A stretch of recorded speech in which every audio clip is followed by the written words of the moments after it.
On time for once. Woo. Let's get the word out. Get people knowing that we are getting fired up early. Welcome to the Bonnet Chronicles. Uh, what can I say, y'all? This has been a really troubling week. I'm not going to sugarcoat it. We know what's going on in the Ukraine right now. I know that I am just an American woman with my opinion on things, but I cannot stand seeing this sovereign nation have to deal with this ruthless invasion of their borders by an aggressive oligarch with problems. Putin shouldn't be doing this. And I don't care what aisle of the spectrum you fall on, whether you're a Republican or a Democrat, the moment you forget that it is not okay for one nation to just invade and take over another nation in this day and age, um, I don't have anything to say to you. You cannot call yourself a flag waving patriot if you believe that nations should be doing this still. This isn't the old days where colonialism could be supposedly forgiven because the land's uncharted. The Ukraine is its own sovereign nation. And we watched in horror this morning as they showed residential areas being shelled by the Russian army, who are getting their asses handed to them. So this mission is not going to be pretty for the Russians at all. And my heart goes out to every Ukrainian, but I am loving some of the badass stories of the elderly there who aren't putting up with shit. Like the sunflower seeds lady who told the soldiers, put these in your pockets so that you can decorate our fields. And just the people who are not going to let anybody take their home from them. And I just want to remind a lot of you Americans tonight, like me, who get to tweet from the safety of our homes, that you better hope that we never understand, that we can only use empathy on what it feels like to have to uproot yourself. Now, not every American knows I'm talking to them because some of us have come from the roots of being refugees, have had the start of having to flee bombed out areas. But to those people, I'm not talking to you. I'm talking to you who have never left your backyard, who do not leave your small towns, who want to weigh in on foreign policy. Until you know what it's like to have your complete neighborhood destroyed by mortar shells and fire, to know that the home you knew is gone because of a regime that you have no control over, you need to shut the fuck up about what the Ukrainian people should be doing. Because there's a lot of supposed red, white, and blue Americans awfully standing for the Kremlin right now, and that's not okay. It is unacceptable. And it feeds into a lot of the stuff that went on this week tonight. We're going to get right to a lot of the fuckery because it has been exhausting. And the main topic is these people who consider themselves white savior. Case example, Mike here. Now, I don't know if you follow me, you know that I follow very few journalists now. There's still a few that I'm on good terms with, not that many. Welcome to the chat, G. Feltman. But one of them is David Darmafal. He is a very amazing person. I love reading his work. I love following him, but he is very vocal against certain politicians because of the way they've been posting. And all week, a certain senator from Massachusetts has been posting about student debt. And she made the mistake of posting a very tone-deaf thing on the day Putin decided to invade the Ukraine about how student debt issues is a racial justice issue. And I lost my shit like a lot of people did. Welcome to the chat, Simon Isle. And I went off. I think I had every right to go off on Senator Warren using student debt as a blanket term for racial justice stuff, because what racial justice? You didn't speak up for the HBCUs who were getting bomb threats. You don't talk about the black vote, which is still in jeopardy. You've never propped up the George Floyd Policing Act.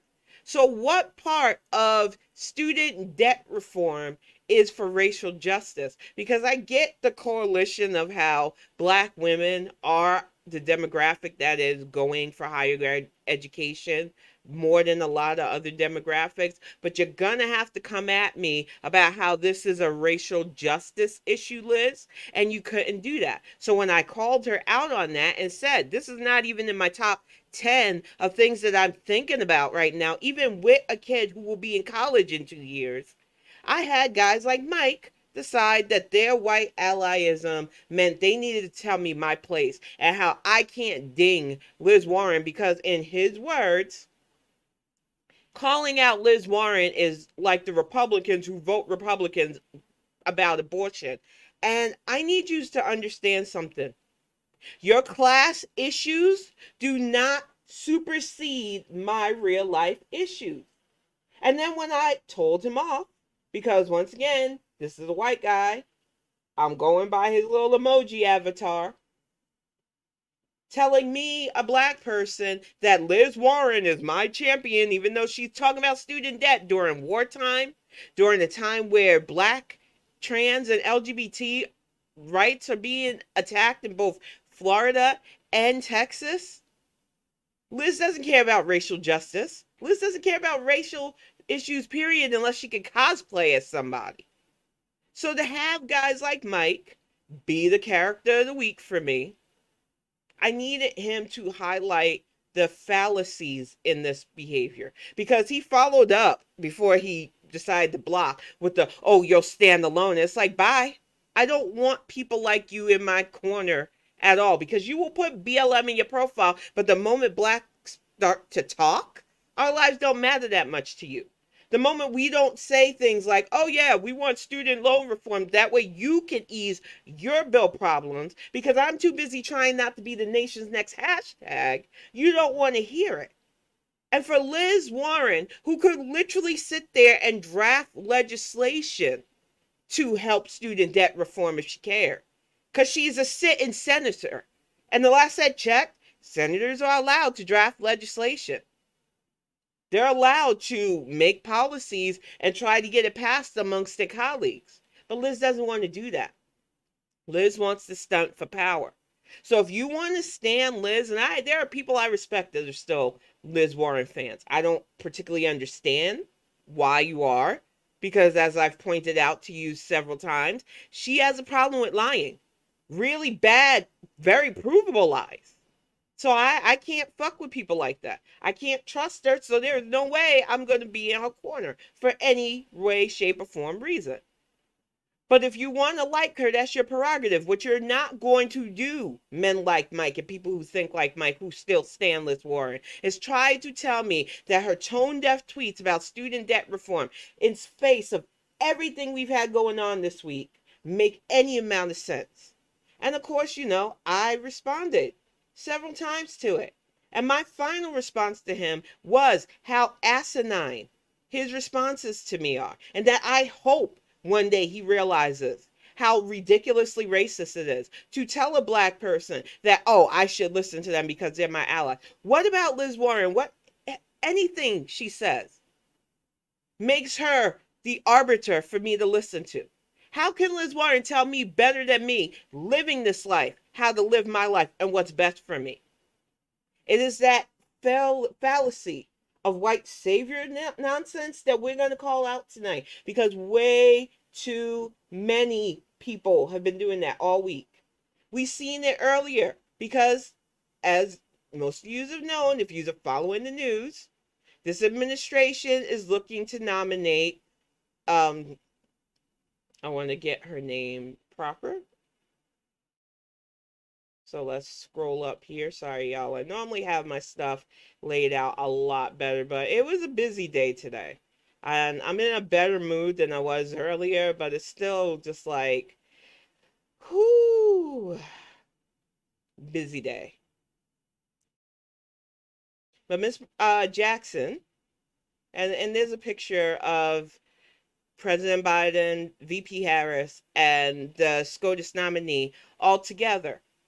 And if you listen to the far left, the conservatives, it was like Joe Biden elected somebody. It was like he elected me for the Supreme Court.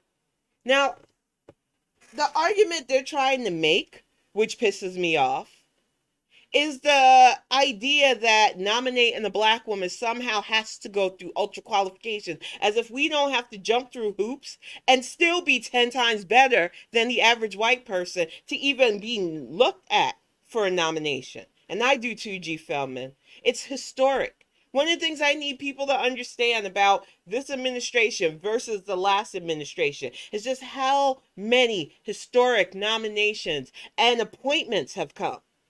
When you look at how Donald Trump's administration was just 2 years ago, all white men, barely any women, and they all came from the same Fox News Barbie template, versus having the first Native American Secretary of the Interior, the first openly LGBT Transportation Secretary, black women nominees in our judicial system, having a potential, because I'm not sure if we got the nomination through yet for the Joint Chief of Staff being a black male. Joe Biden made a lot of promises on the campaign trail that people tried to ding him for, that people say he wasn't going to keep his word on, and he's doing the thing. And it's pissing people off because they're used to liars like Liz. They're used to liars like Bernie, who will say one thing, talk out their ass, but know that they were never going to keep those promises. Joe is a man of his word. He said on the campaign trail that he was going to put a black woman on the SCOTUS. He has nominated a very qualified black woman. And what kills me is how many people want to say, well, it's not fair to us. And what about people of color? And there's no black people saying people of color can't be nominated to the SCOTUS. But when you look at the history of our Supreme Court and you see how rigged against black women it has been, we have never even had a black woman on the Supreme Court ever before. And to have one, she has had to be magna cum laude from both Harvard and Yale. Her credentials are so over the fucking top that I cannot believe people are even trying to fix their face to ask if she's qualified. She's overqualified. And it just bothers me that this is what we have to produce to even get looked at. Yet Mr. I Like Beer and the handmaiden, who didn't even have any trials under her belt, can sit freely on our Supreme Court appointed by Putin's puppet. We have to stop amplifying the noise, though. That's what I was trying to warn people. Earlier today, there was nothing but bots and trolls trying to spread lies as fake blackface. And you can tell that they're digital blackface. These are really low number accounts with nothing but controversial, very questionable MAGA posts from black women of all things. This account, which I will not repeat what they said in verbose, nor will I show the tweet because I do not want to give them any more amplification, and I'm hoping that the report that I put on them gets their account ding, lied and tried to say that this nominee sexually assaulted them because they think it's funny to make those false allegations. And this is the kind of grossness that we are going to be up against, along with the far left saying questionable crap like this. Let me pull up the deleted tweet, because it's real funny when they get clapped back how quick they try to delete, not realizing that tweets are forever. No, not that one. Good Lord. Come on. Very sensitive. Ugh. The computer is being like me today. Slow to the warm-up. Ah, man. Come on. Let's go on the likes. That should do it. There we go. Wally Shahid's nonsense. And this is why I say with unity, it can be hard, because even people who should know better are parroting this stuff. He's talking about you have to appreciate the irony of a former public defender who's about to single-handedly preserve the legitimacy of the GOP-led Supreme Court in the eyes of the Democrats at the time of historic disapproval. And you notice he got rid of that trash tweet really quick because the ratio was real. First of all, What is he talking about? Uphold the GOP-led Supreme Court. And he's another one that, from the get-go, tried to downplay the fact that McConnell was trying to stack the Supreme Court. That's the games these far-left brats try to play with who's responsible for what. But if a black woman's a prosecutor, she's bad. If she's a public defender, she's bad. It's like we can't have any place in the legal system without being bad. But yet, how are we supposed to run for the Supreme Court then? These idiots don't make sense. And what's worse is that they get away with it because the people that they're speaking to don't bother learning basic civics, don't care how stuff functions, and only want to be whole-ass loud and wrong about stuff. And what kills me about guys like Waleed and a lot of these far-left types is, who would you put in there? Who would you put in charge of the Supreme Court? I heard somebody saying, oh, they should have picked somebody LGBT. First of all, our Supreme Court being openly any sexual orientation goes against appointments currently. But if they were to openly identify as LGBT, that's their personal right. We don't put people on Supreme Court based on that right now. And I'm not saying that there's no place for an open LGBT Supreme Court justice, or that we don't already have an LGBT Supreme Court justice on there. It's just their fucking private business right now. What bothers me is how many people try to move the goalpost of who gets appointed whenever a black woman is talked about. You keep wanting us to wait for our place, and we're not doing that anymore. This nomination was a long time coming, and it is not an open gate for you to go, well, what about? It's not fair. You know what's not fair? To have a system that has been around for almost 263 years, had well over that amount of white male judges, some of them who didn't even have actual judicial backgrounds, and then tell somebody like me that somebody who directly reflects who I am isn't good enough despite having a Harvard and Yale degree in law. Y'all can fuck right off with that nonsense tonight. We are not having this anymore. We are not having men like Mike who like to tell people like me who my allies are when they say shit like student debt and other class issues should be more important to me than the fact that we are literally ended up hashtags. We just had a life lost to a no-knock warrant. People who amplify guys like that one kid from Parkland who wants to talk a good game about what the Dems aren't doing, ignoring the fact that the Republicans are openly allowing for guns to be flooding young people. And mass shootings don't stop under their watch at all. But the people who want to legislate and go after the NRA are few and far between still. So instead of tweeting about what Biden can't do with an executive order, you should be using your voice to elect local legislators who can help us take on the NRA.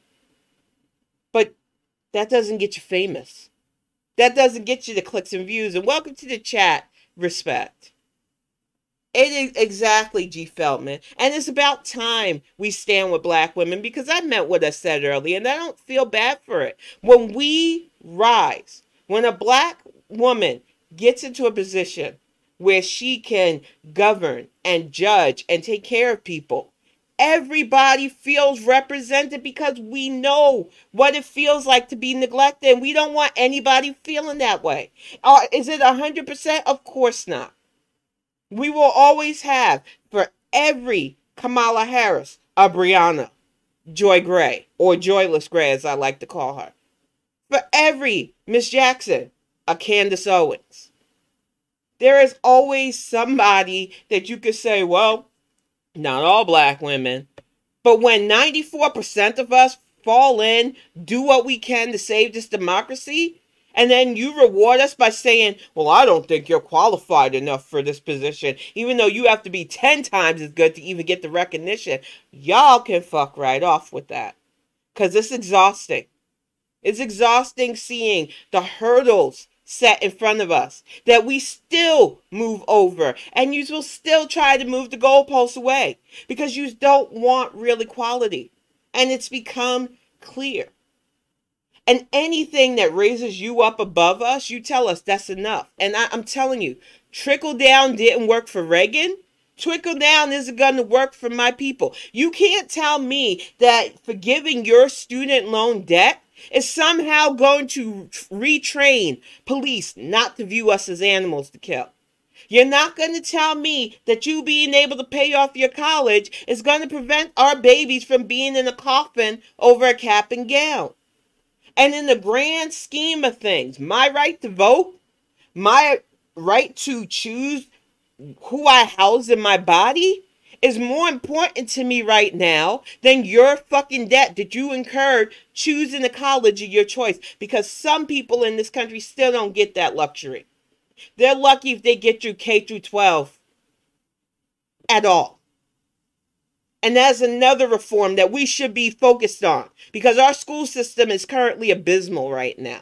Between the people who want to yell at school boards about CRT, the massless idiots who don't even want to vax themselves or their kids, it is a mess. And I feel so bad for administrators caught in the middle of this bullshit, and parents who are just trying to do the right thing caught in the middle of this bullshit, because we have allowed the freedom to be ignorant for far too long. But what kills me is the amount of people who will look me in the eye and say, I'm your ally, because they have to tell me because I'm not seeing it. Give me a laundry list of bullshit topics that they want to talk about to drown out my reality. And that's why the heart of this topic is how you cannot tell me you're my ally anymore. I do not trust, especially white people right now, that pull that nonsense. Because the moment a white person, and this has been a constant, has told me, I'm your ally, it has come with a but. I'm your ally, but we need to put my pet peeve ahead of yours. It doesn't matter if your real life issue is really directly destroying your neighborhoods, impacting your mental and physical health. I have got to put my personal needs ahead of your own. And some of you act like we can't see it. And that is the most infuriating thing about that. You have these people, they're taking on public education. It's scary. The reason I pulled kiddo out of public education was twofold. First of all, we were moving to another state, and after the issues I had in North Carolina with literally having to threaten another parent's life, I wasn't ready to deal with that here in Michigan, so I put him in virtual school. But it wasn't just because public education is a current shit show where you have public active school drills, but it was because you see the influence of the right in a lot of these school systems, especially in neighborhoods where there are a lot of non-black people. They'll do things like the Civil War was about states' rights, knowing damn well it was about the states' rights to own my ancestors. It is a mess. And the only way we are going to combat that mess is to put people on the board that actually care about education, care about factual education, will not cater to this rise in conservative Christian theocracy that seems to want fucking World War III to destroy us all. Don't even get me started on how scary it is right now. You've got an out-of-control Russian dictator declaring war, trying to re-annex sovereign nations with access to weapons of mass destruction. You've got our former president, dummy, cheering him on because he's a broke ass that sees Putin as his only meal ticket left. It is a fucking mess, and I'm asking people who see the fallacy in this, how much longer are we going to keep giving concessions, like I talked about on Tuesday night, and amplifying people who want this willingly? My grandfathers fought against fascists in wars. I'm pretty sure plenty of you have those ties. Many of us have family who fled regimes like this. We have to stop entertaining this idea that this is acceptable, that this is power. If power is meant to hurt and crush people, then it doesn't need to be a human condition anymore. It is unacceptable that we keep allowing this to be. Allowing certain people to gobble up resources, keep it all for themselves, and then wage war against people. To use men and guys barely older than children as pawns.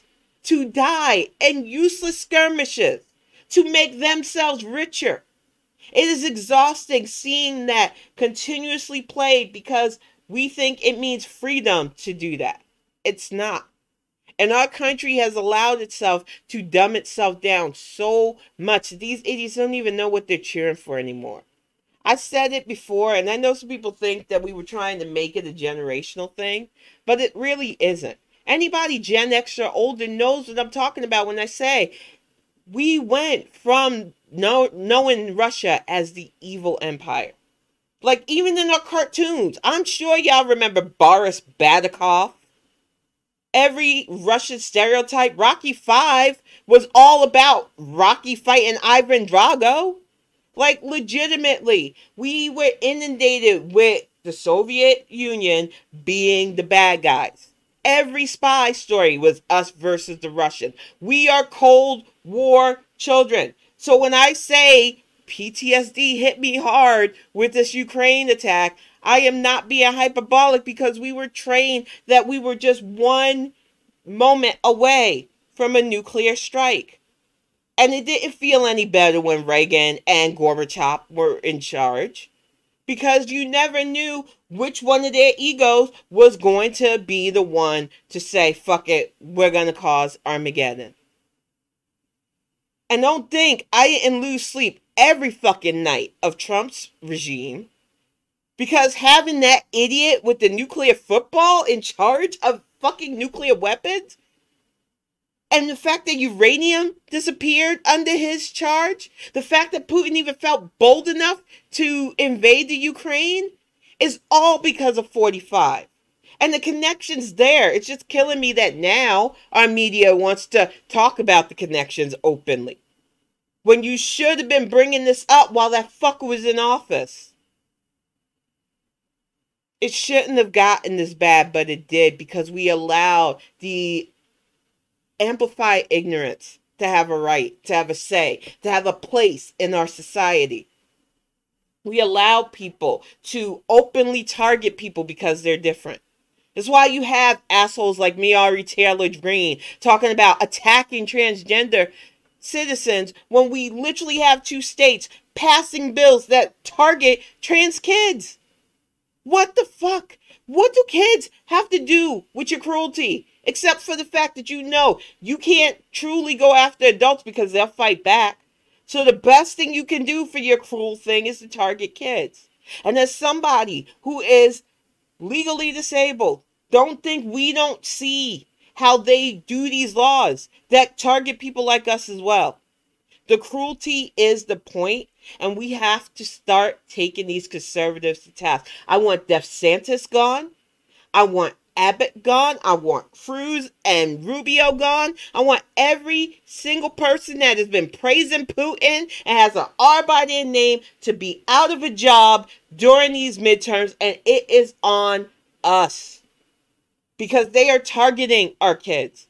They are targeting our communities. They are still, despite dying in droves to this preventable pandemic, still rallying their foot soldiers for fuckery. Still telling them, hold on to that hate.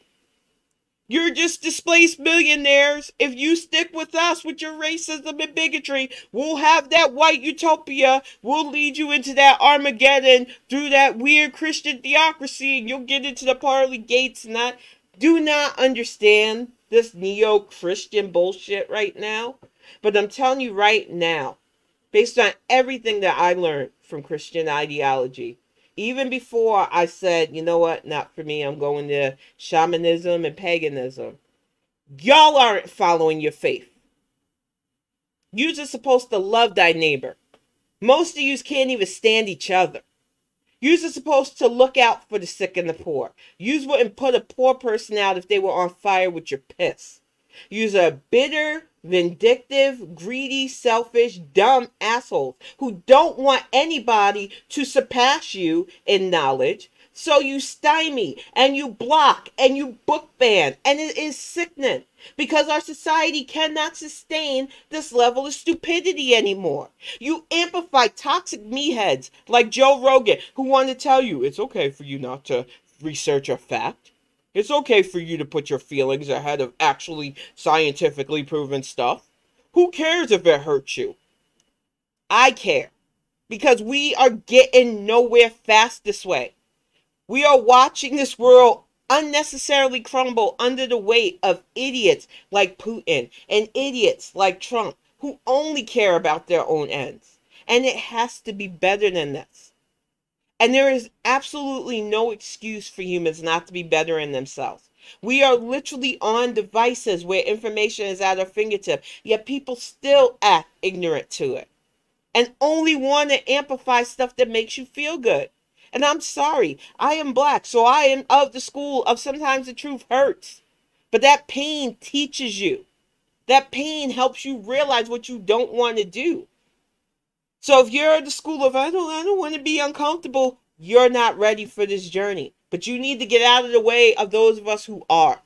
And stop holding back the younger generation who need to freaking grow and be better than us. I see it in a lot of older people, whether they want to admit it or not. There's just jealousy of the openness that some of the younger people have. I can't lie, I see it in gaming too. The way some of these people have made lucrative careers, doing the stuff that I used to hear as a kid, or to rot your brain. You shouldn't be doing that, Tin. Get a book, and now the books are the enemy. It's a mess. Nothing I do is ever nouveau. But I realized that I don't have to be jealous of progress. That they're doing better, being better, having more is a process of the stuff that I didn't have, and that is a good thing because we'll finally get to a moment in human society where people are no longer holding each other back based on jealousy and apathy. But it takes a lot of us who keep trying to hold on to traditions that stranglehold the traditions to realize that change is going to happen whether we like it or not. And we need to adapt, accept, move on, and be better ourselves. Because this is not working. It's not working when you only want to live around people that look like you and think like you. And that anybody that thinks different just makes you so uncomfortable. I'm expected to respect a conservative that literally open-faced calls me out in my face, acts like my skin tone makes me less than, when I am smarter, probably more eloquent, and definitely can spell better than a lot of them. I'm supposed to take their constant disrespect of who I am as a person as their right. But they don't want to live amongst me. They don't want to get to know me. They want to make assumptions about who I am as a person and be free to do that. I'm sick of it.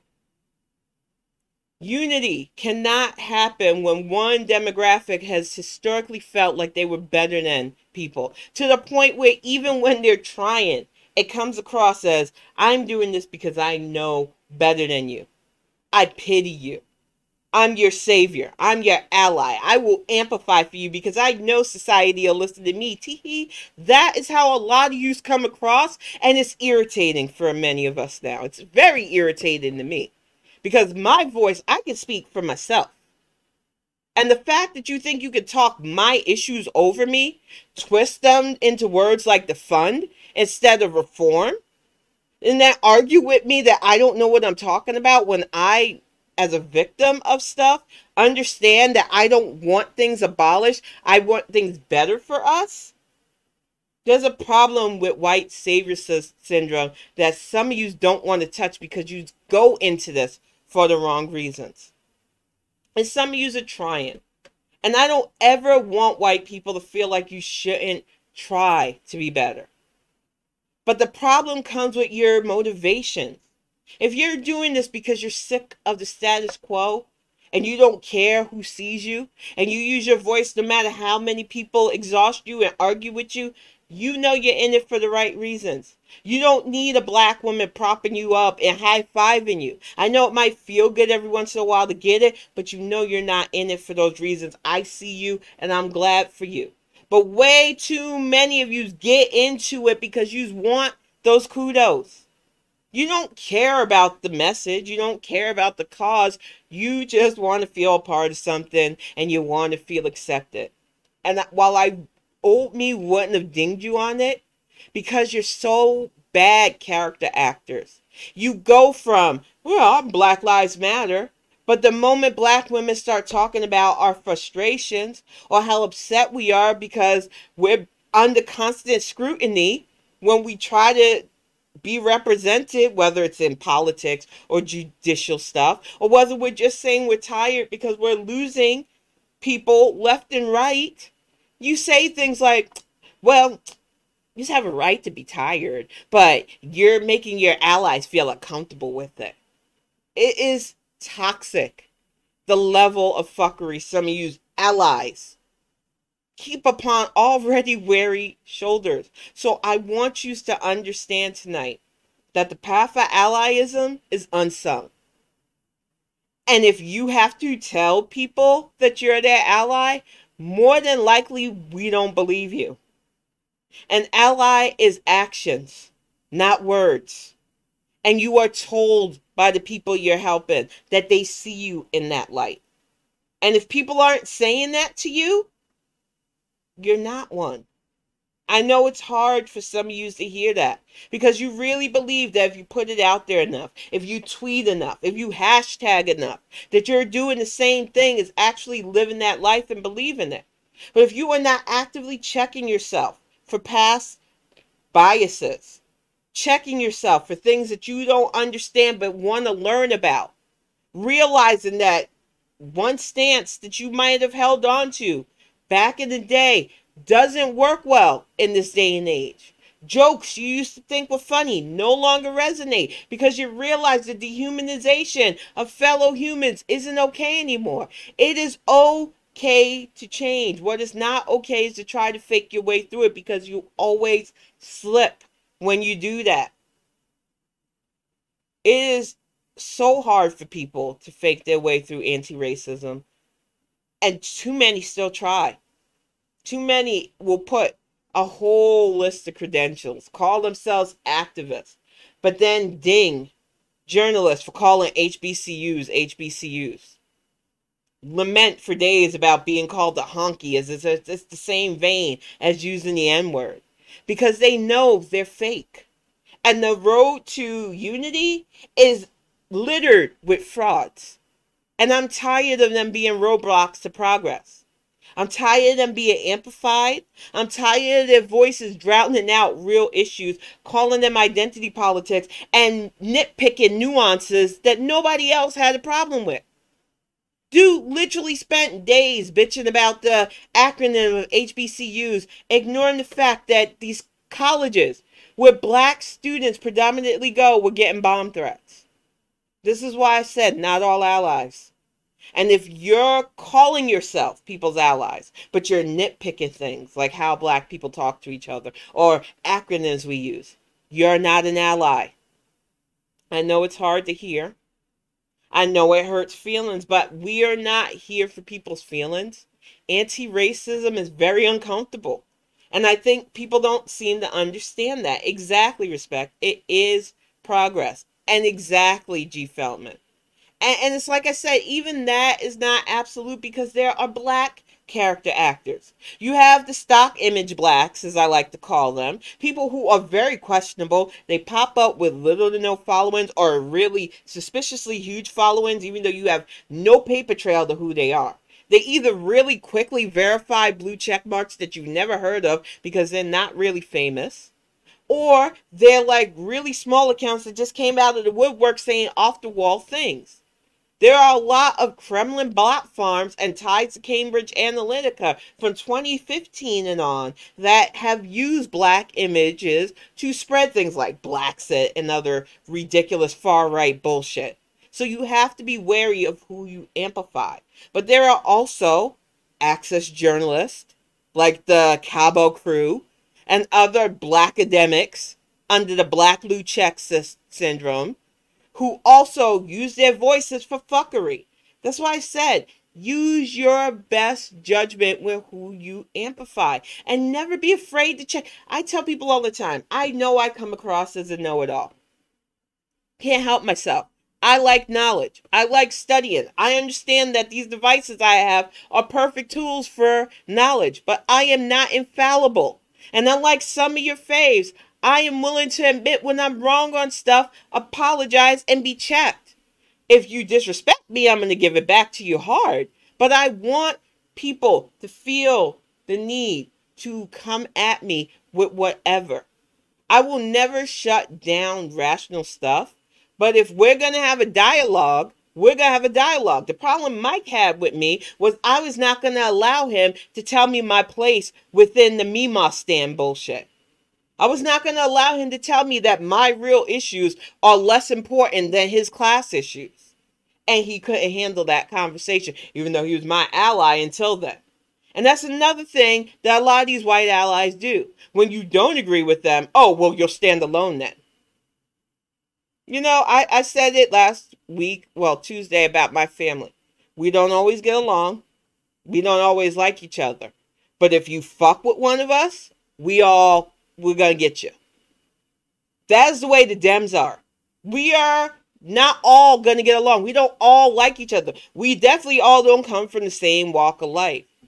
But when push comes to shove and we realize the threat, we come together and fight. And that's what we have to do. And too many people with more privilege than brains seem to think to go, well, I'm not going to help them. You're not listening to me. I don't feel catered to enough.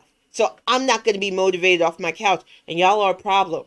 Because in the same vein with shit turned shitty again, because too many GOP are in power, fucking things up for all of us, the first person you cry to are women like me to save you.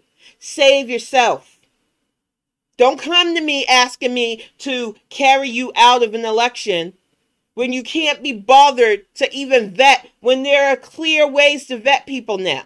You don't just have to rely on newspapers to tell you or television to tell you. Candidates are online now. You can literally vet them by their own words, but some of you are so fucking lazy and trifling that you stand somebody who's open-faced lied, reduce my actual issues to identity politics while propping up a class system, and I'm sick of it. I will not ever put your class needs over my people's welfare. You can miss me with that. And I will never get upset at this current administration for their diversity. You can miss me with that. If our equality feels like oppression to you, that's a you problem. That's not an our problem. There are some of us who have never felt represented, still waiting for our turn, still waiting for that appointment from this administration to say, we see you. And we finally have a VP that not only represents Black culture, Southeast Asian culture, immigration culture from the islands. She is the American dream. So how fucking dare anybody who wants to get in the way of that? Our country needs this. We have seen what happens when we let only white people be in charge. The dehumanization, telling women our place, telling Black people that we can't rise or read or do any of that stuff. When we allow you to only have power, people suffer because of their sexual identity and orientation and gender. We cannot allow this anymore. And that is not saying that we don't have room for you too. We're saying share the fucking lot so that we all feel represented. But for some of you act like, oh, representation takes away from me. And you're being really petty and selfish. And we see you. It has to stop. It's exhausting. And after 4 years of Keystone Cop fascism, we're not playing with yous anymore. We have seen what you will replace Black excellence with. So we are no longer letting yous have the keys to the car. Y'all have been in the go home you're drunk phase for far too long. Hundreds of years now. It is time to let rational, functioning adults into the driver's seat and realize that everybody has a place on the bus and no, not just the back. And that leadership comes in every shape, form, ethnicity, gender, and gender identity. And we need to stop allowing straight Christian white people to act like any leans towards diversity is an affront to them. Because A, they're loosely Christian, as I said earlier. B, they're always going to amplify whiteness. And you know what? That noise needs to be drowned out. Like I said, we finally have an administration that wants diversity, that strives for it, that are keeping their promises, that in a year's time has taken on the global pandemic, repairing the damage done to our native allies, standing with nations like the Ukraine, working together to build, despite Republicans in several key states doing their best to harm their citizens. They are doing their damnedest, despite the ignorance and entitlement of these citizens, to do what's best for all of us. And if you want more of that, we have to do our parts now. We can't just leave the Biden-Harris administration hanging. And we cannot listen to the far left rats who barely turn out in numbers that even do double digits. And we sure as heck can't listen to the conservatives who are cruelly targeting fellow American citizens based on ridiculous reasons. And I said it before and I meant it. Every time the Republicans come out with cruelty, we turn out. HB 12 was the ridiculous transgender ban bill that North Carolina passed. And I remember moving to North Carolina in 2012 when they passed that horrible thing. Pat McCrory was a disgustingly bigoted son of a bitch. And they have the nerve to push him for 2022. Go ahead, Pat. Try to run so you can be embarrassed again, you fuck shit muppet. That bill had no rhyme or reason. It was a civil rights violation waiting to happen. But who's going to enforce that? Are you really going to stop a grown person to inspect their genitals? The whole point of that bill was to humiliate transgender women especially, because these bills unfairly target them. And the only response it got was the loss of the All-Star Game, the loss of several concert and movie taping venues, and hundreds of millions of dollars lost for the state of North Carolina, and McCrory got sent packing for Pat Cooper. So when you fuck around like DeSantis is doing, and Abbott, who thinks that his bill against abortion and now this targeting trans kids and their parents is going to make people magically forget the billions of fucking dollars he and the power companies raked their citizens over the coals for, the fact that Ted Cruz during a fucking deadly winter storm last year hightailed it to Cancun isn't going to play on the minds of voters this year. No, we're going to turn out and we are going to flip Texas. We are going to shake the rot out of Florida as much as we can. And we are going to get legislators that give a fuck about the people, because we have seen that they don't even care about kids at this point. Welcome to the chat, Terry Antico. It just hurts me that every time they do these measures, they go after the most powerless people in our society because they think they can. Because they think they can get away with it. And then they have bleach blonde peroxide puppets like Mayory Taylor Greene going on shows talking about attacking fellow citizens based on her own bigotry and bias. Knowing that bitch, let that bitch bring that shit to Soho. I would love that bitch to bring her nonsense to the drag queens in New York and to the transgender sisters that used to do my hair in Staten Island and pop that mess off.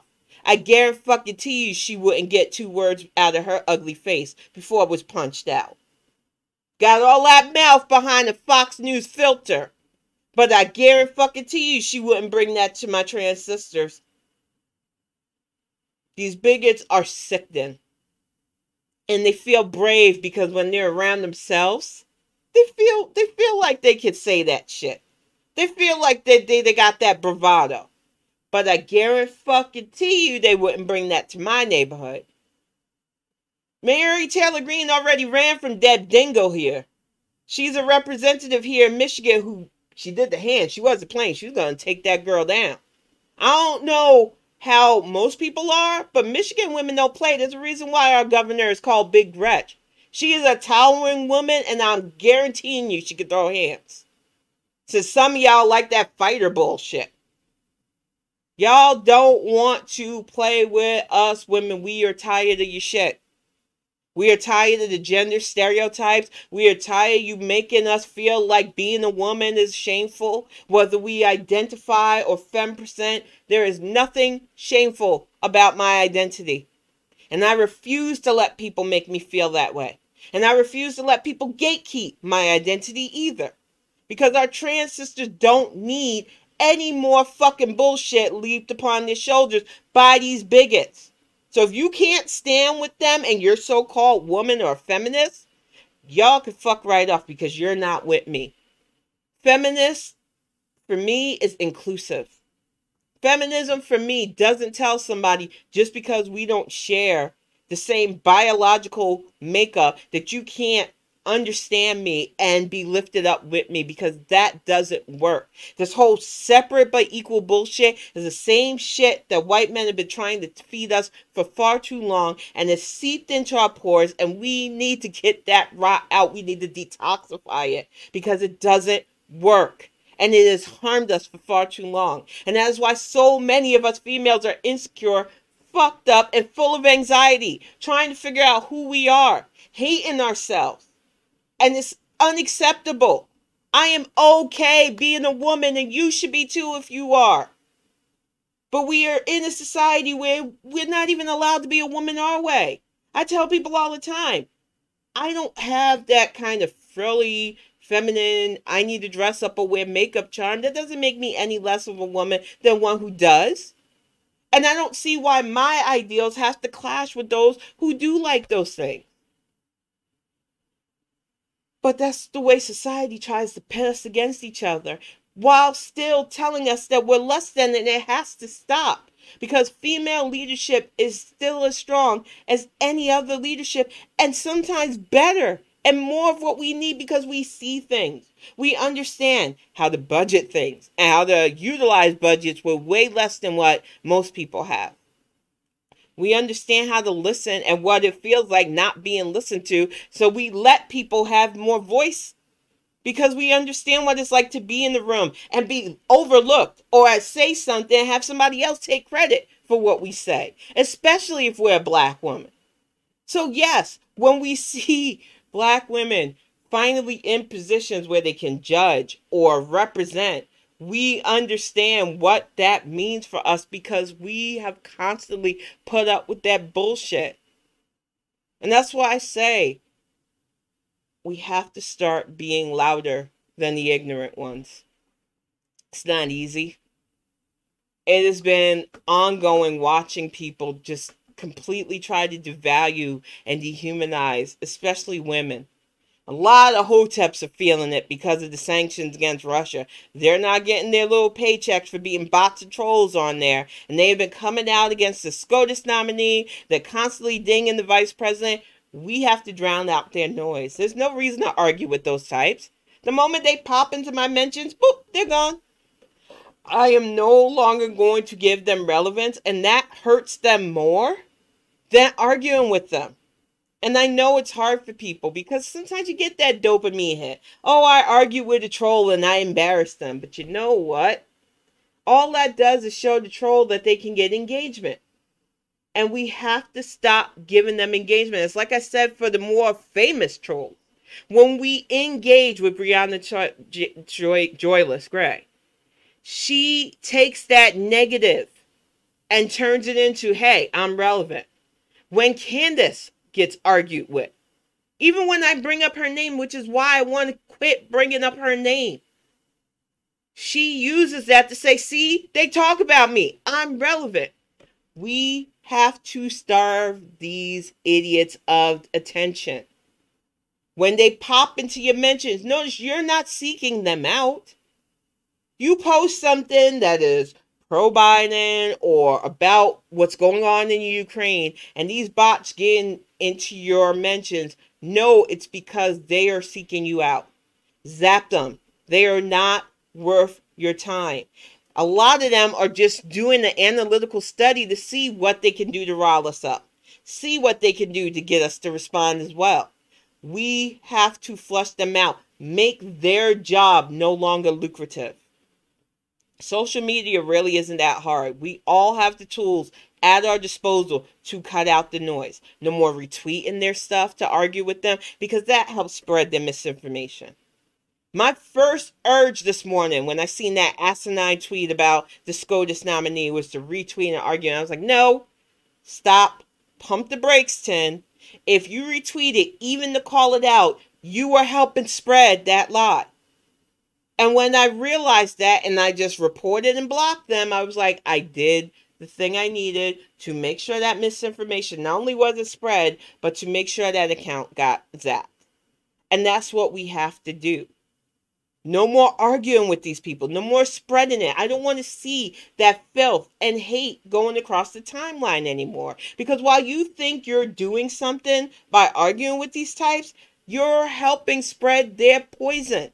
For every 10 of you that think what they're saying is asinine, you're going to find that 1 or 2 people that agree and help respread that shit to the more right-wing, ridiculous people. Let's not help them traffic that misinformation. Shut it down. Don't argue with it. Don't retweet it. And stop screen capping it. What bothers me about the fact that I have these far left rats and these really ridiculous right-wingers blocked is that I still see their stuff. I have over almost 30,000 people following me now, which I appreciate, y'all. I don't understand it, but I appreciate it. But the problem with that is so many of you will grab screen caps of these awful people to get around my blocking them. And it's like, I'm still seeing this. I don't like it. I shouldn't know what's going on in Cheese's head anymore. I blocked her in 2015. Yeah, I've seen more of her tweets thanks to screen caps. I don't want to see it no more. Stop giving her relevance. And fucking Candace Owens, too. Anytime I see her trending, I click on that thing that says this trend is harmful and spammy, so I don't even see that in my side panels anymore. That's all you have to do. Shut the noise out.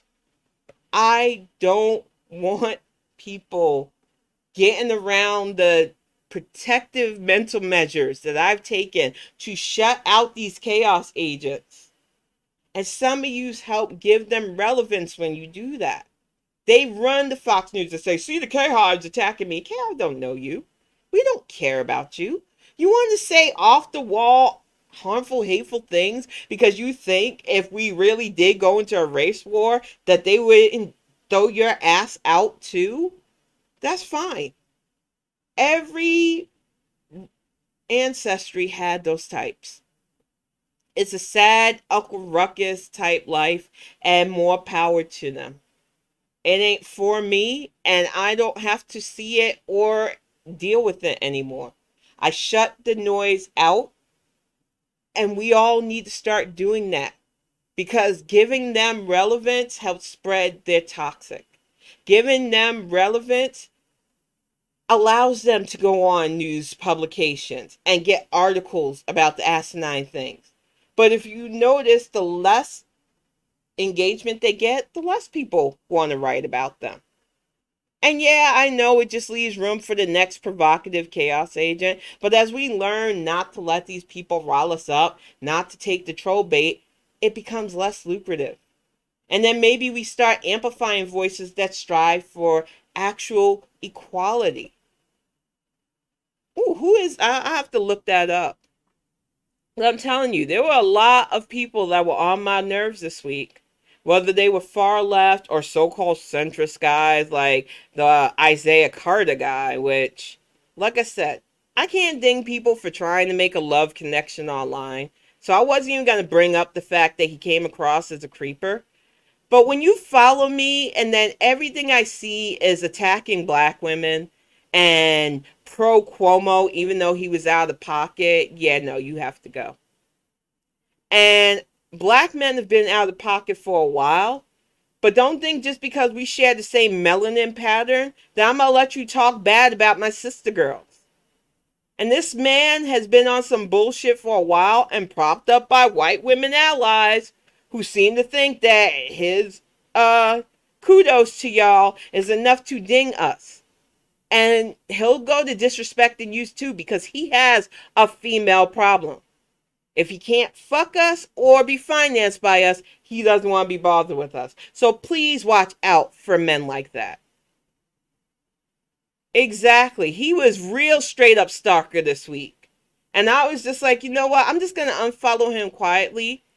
Then I was just like, you know what? I'm just going to block this man. I don't want him seeing me. I don't want him dealing, because he went on this unhinged rant about the K-Hive. Bitch, you don't even know who K-Hive is. And it's funny how every fucking black woman is supposedly K-Hive. I have a friend, Afro Sabby. Y'all all know her. Amazing. She does phone banking. She does all kinds of things for politics. She is a very openly still fan of Elizabeth Warren. I think it's like the only thing I kind of side-eye her for sometimes. But she likes Elizabeth Warren. That's her right. I agree with about 98% of the stuff Afro Savvy does and says because she's a real one.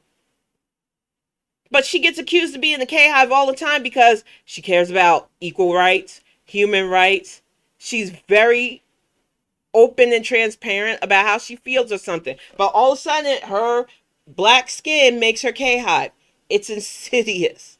And as somebody who, even though I don't put the emojis because I like to see what people say to me, I am a huge Kamala Harris supporter. And if that comes as a surprise to you, where have you been? You don't know who K-Hive is, but you're using it as a blanket term for black women. Oh, well. If that's your new slur, I'm glad, because, you know, I'm well happy to be a part of a group that cares about facts, about raising awareness, about voting, and about electing representation. Because K-Hive is also Team Pete. K-Hive is also Team Beto. K-Hive is also Team, oh God, Amy Klobuchar. K-Hive is Team Biden 100% all the way. We understand the assignment. We get out and we vote. So if you want to call K-Hive a slur, go ahead. But you know what we are also? We're winners. We're elected. And we vote. So you can sit and hate on us. You can make all your unhinged rants about us on Twitter. But you can't touch our shine. I'm going to get ready to wrap this up, y'all. Thank you so much for sitting in with me. I will definitely be back on Tuesday with I'm loving doing Bonnet Chronicles twice a week. There's going to be a lot to talk about, unfortunately, with everything that's going on. I want to keep everybody updated with races going on, with what's going on with the Ukraine. Hopefully we could come to some way of solving this issue. But I'm realistic. It's going to be a mess. So hopefully you guys will be with me on Tuesdays and Friday nights. Tuesday afternoon more because of school and stuff. But Tuesdays at 4 and then Friday nights at 7, I will be here. I'll also be here on Sundays for D&D, but that tends to be me focused on my friends. So I don't tell you guys that you have to sit in for that. And Sunday should be time for you and your family anyway. But I will be back next week with another one of these. Thank you all for tuning in. I love you guys, and I will see you soon.